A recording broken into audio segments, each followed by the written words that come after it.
Hi everyone, my name is Monica. I'm the director of the Simulation Laboratory, and I will introduce you to the environment where you will be obtaining your learning experience. What we're trying to do here is recreate the full operating room environment with all the components of a room that is served for surgical procedures. So I will slowly walk you through the things that you need to pay special attention to. If you look at this table here, this is the surgically sterile table that contains sterile instruments. And this is a space that you should not touch due to the sterility issues. So a few things, a few tricks that you might want to learn are, when you walk around the table, you want to hold your hands in front and look towards the table as you move around it. You'd never want to walk around it like this because you're not sure what's happening in the back.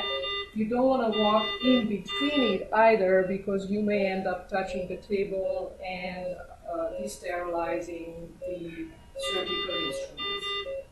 So we're going to move forward towards the anesthesia part of the operating room.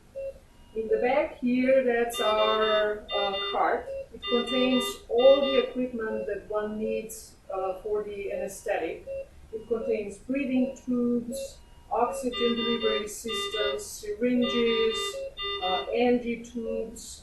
On top, we will usually have our medications, the medication box from the pharmacy, the drawn-up medications, some of them used to induce anesthesia, some of them used as rescue drugs that might come handy when things are not going well. When we move forward, this device over here is called anesthesia machine. The function of anesthesia machine is twofold. One, it's basically a monitor. As you can see over here, all the vital signs of the patient will get displayed on the monitor. The blood pressure cuff, EKG, saturation probe are all connected to this machine and display the vital signs. The second function of this machine is delivery of anesthetic gases and mechanical ventilation of the patient. As you can see over here, this is our anesthetic gas in here, and this will get delivered through the ventilator of the anesthetic machine, through the breathing system to the patient. And then, of course, we have the patient.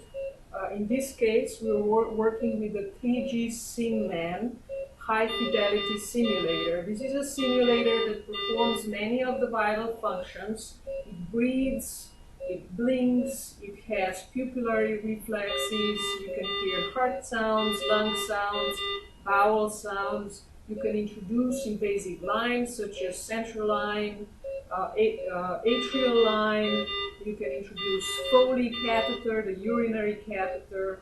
You can introduce chest tubes. So it mimics a lot of functions of a living patient, and you are able to practice different skills on it.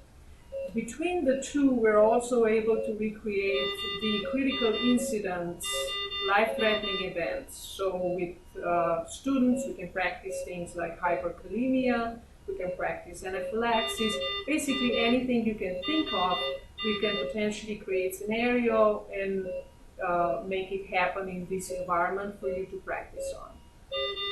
Then as we move forward, we always will have some IV system. This is an IV pole with an IV bag and a tubing connected to an intravenous line. And then that basically creates a full patient for us, full OR environment, and you should be pretty comfortable coming into a real operating room and start working in it.